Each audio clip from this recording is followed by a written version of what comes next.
L'acceptation inconditionnelle de cette personne m'a fait, sans que je m'en rende compte, développer une dépendance envers lui.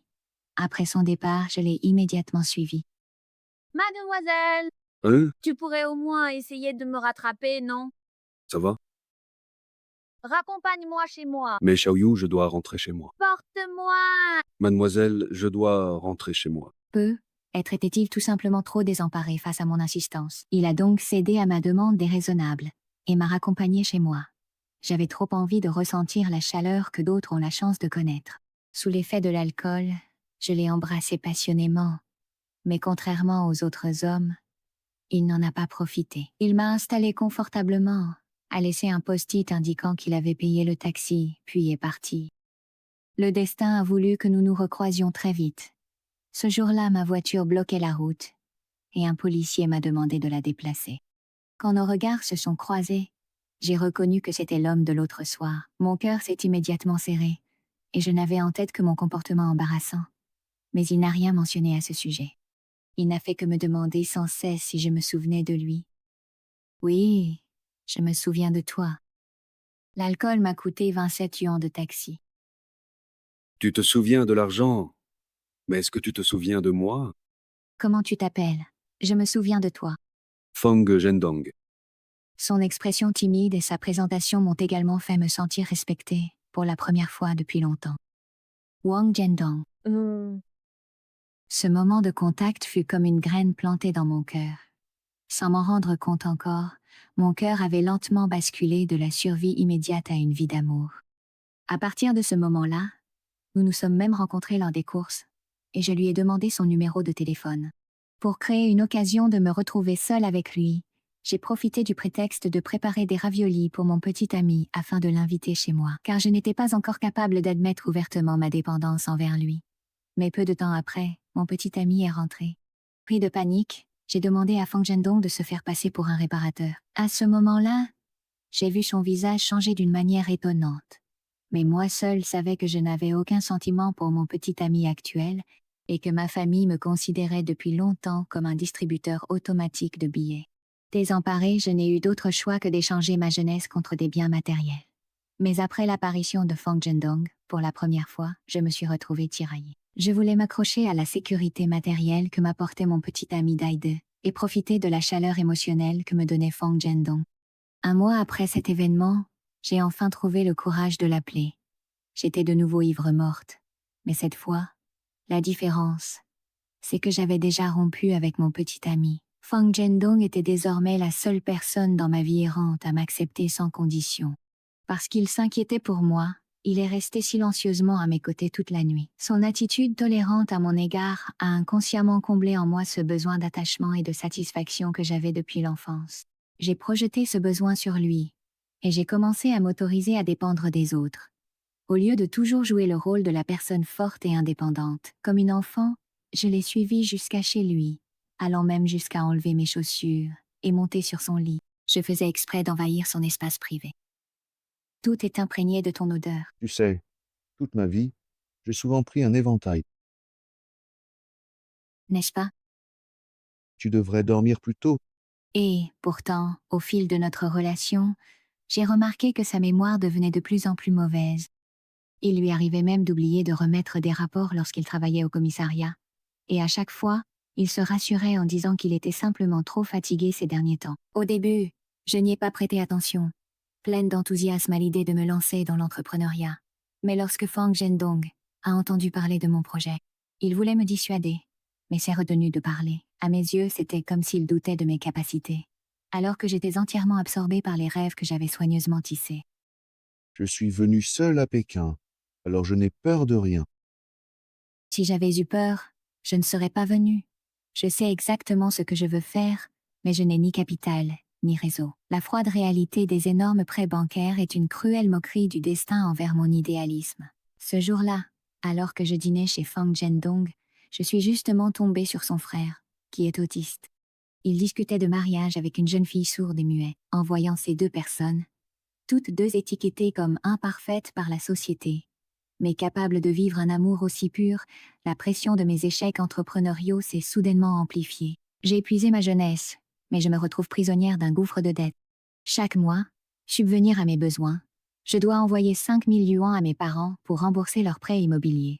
Le poids de la vie est tel que, moi qui ai soif d'amour, je n'ose rêver d'en recevoir. Feng Zhendong, ne supportant plus de me voir errer chaque jour, a vendu la moitié de sa maison. Une moitié pour permettre à son frère de se marier, l'autre pour m'aider à lancer mon entreprise. Je ne m'attendais pas à ce qu'il se souvienne que j'avais vécu en dépendant des autres, et qu'il choisisse, en connaissant les risques de l'entrepreneuriat, de miser sur moi. Tu crois vraiment que tu as une si grande responsabilité envers elle? Ce n'est pas une question de responsabilité. J'aime bien elle. J'aime l'entendre m'appeler Feng Zhendong. Après avoir accepté son aide, je me suis entièrement investie dans mon travail, courant partout chaque jour pour la rénovation de l'entreprise, avec l'impression qu'une vie meilleure était à portée de main. Alors que les travaux touchaient à leur fin, un groupe a soudain fait irruption, disant que la sécurité incendie n'était pas conforme et qu'il fallait tout démolir et recommencer. Ils n'écoutaient pas mes supplications. Paniquée, je n'ai eu d'autre choix que de demander de l'aide à Feng Zhendong, espérant qu'il prenne ma défense. Qu'as-tu dit? Comment le saurais-tu? Si tu ne peux l'expliquer, c'est à vous d'assumer la responsabilité des achats. Cha Wang Zhendong, tu es policier. Si je t'ai appelé, c'est pour... Allez, dégage! Ici, c'est pas Hong Kong. Va discuter avec le directeur Sun selon la loi. L'arrêt des travaux de rénovation, pour moi, ce n'était pas seulement un revers entrepreneurial.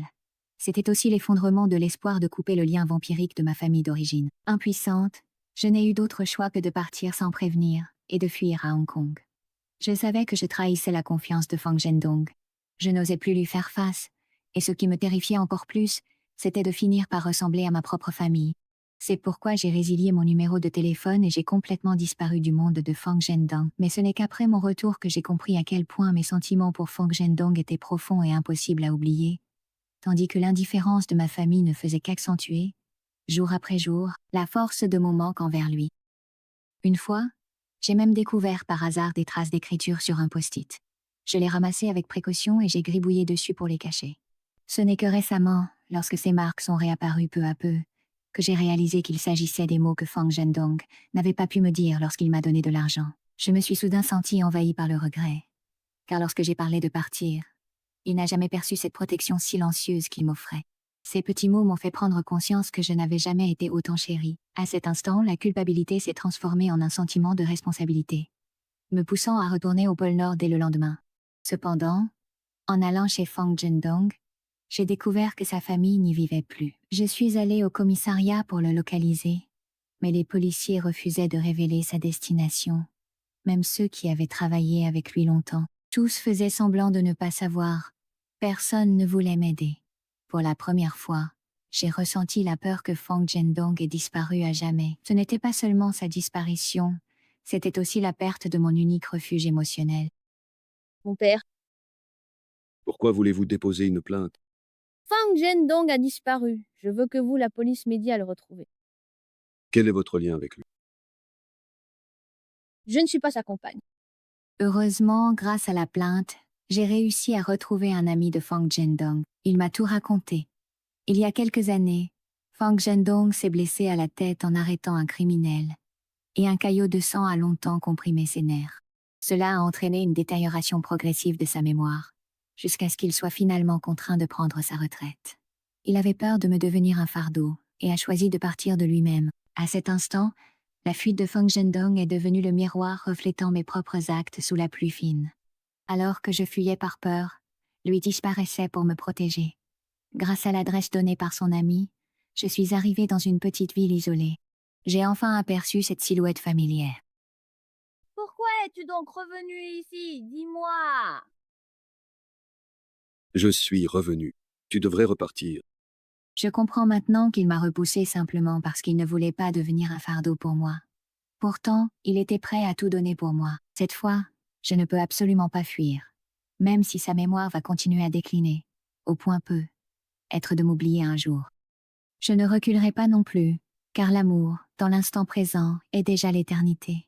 J'ai sorti ce post-it sur lequel j'avais écrit que je ne te laisserai plus jamais seule. Je voulais déclarer à Feng Zhendong que, même si son esprit oublie les traces sur le papier, la promesse que nous avons faite restera gravée en nous. De toute façon, tu finiras par m'oublier. Nous n'avons que le présent, n'est-ce pas? À cet instant, Tous les obstacles entre nous semblaient s'être dissipés, et notre histoire d'amour a enfin véritablement commencé. Nous avons même organisé une petite cérémonie de mariage. Si je devais mourir demain, je serais heureux d'avoir pu te voir aujourd'hui à Wuhan. Nous vivions chaque jour comme si c'était le dernier, en nous aimant l'un l'autre. Mais la maladie de Fang Zhendong n'a pas été guérie par l'arrivée du bonheur. Il oubliait de plus en plus de choses, et je ne pouvais que l'aider en collant des notes de rappel dans tous les coins de la chambre. Mais chaque petit bout de papier était une déclaration silencieuse de mon amour pour lui. Chaque jour, je continuais à prendre des photos et à écrire mon journal. J'essayais de l'aider à se souvenir de tout à ma manière. Mais un jour, alors qu'il venait me chercher après le travail, il a raté l'arrêt. Je n'ai pas vu sa silhouette arriver, alors je n'ai pu que l'attendre là, au même endroit. En réalité, sa mémoire s'écoulait comme le sable d'un sablier, mais je restais convaincue que, au plus profond de son âme, son attachement pour moi ne disparaîtrait jamais. Même s'il ne venait pas, je continuerais à l'attendre. Et puis, nous avons déjà notre petit ange grâce à l'amour qui guérit. Moi qui refusais autrefois d'avoir des enfants, je considère aujourd'hui cette nouvelle vie comme le porteur de l'espoir. Si jamais Fang Zhendong venait vraiment à m'oublier complètement, notre enfant pourrait, par le lien du sang, perpétuer la preuve de notre amour. Cependant, à mesure que la naissance du bébé approche, l'état de Fang Zhendong ne fait qu'empirer. Le jour, il se met en colère et crie à cause de ses propres erreurs. Et la nuit, il sombre dans une profonde culpabilité dont il ne peut se défaire. Il craint de devenir un fardeau pour la famille. Mais il n'y a que moi qui sache. Combien a-t-il donné en silence pour cette famille? J'ai mal de le voir lutter chaque jour entre la perte de contrôle et la lucidité. Mais je suis impuissante. Le jour de l'accouchement est enfin arrivé. Et heureusement, la mère et l'enfant ont survécu à la fatigue et aux difficultés. Pour la première fois, j'ai ressenti à quel point être mère est une fierté. Cet enfant est la concrétisation et la continuité de l'amour entre Fang Zhendong et moi. Sa venue nous a permis de saisir une lueur d'espoir au cœur du désespoir. Mais très vite, cette tranquillité a de nouveau été brisée. Fang Zhendong a aperçu par hasard un voleur en train d'escalader le mur. Poussé par son instinct de policier, il s'est lancé à sa poursuite, mais cela a aussi entraîné une blessure à la tête. La scène était étrangement similaire à celle d'il y a de nombreuses années. Après son admission à l'hôpital, elle est restée plongée dans le coma. Je détestais la cruauté du destin. Je ne comprenais pas pourquoi son sens de la justice devait devenir la cause de notre malheur. Je ne pouvais que lui décrire nos expériences passées chaque jour, essayant d'activer son subconscient restant. Mais j'avais beau l'appeler, il ne répondait pas. Je restais à l'hôpital tous les jours, et mon corps était déjà épuisé. Madame Fang. Madame Fang. Médecin. Je ne sais pas combien de temps s'écoula avant que je ne perçoive à nouveau la voix de Fang Zhendong. J'ouvris soudain les yeux et le trouvai debout à côté de moi. Je suis très inquiet. Au moment où j'ai entendu sa voix, j'ai eu l'impression d'un noyé retrouvant la surface, m'agrippant à lui comme à une planche de salut. Toute ma force et ma détermination se sont effondrées face au simple fait qu'il était encore en vie. Ce que je craignais ne s'est pas produit. J'en suis d'autant plus convaincue. Rien ne pourra nous empêcher d'avancer vers le bonheur. Même si nous n'avons pas d'avenir, le présent nous suffit déjà.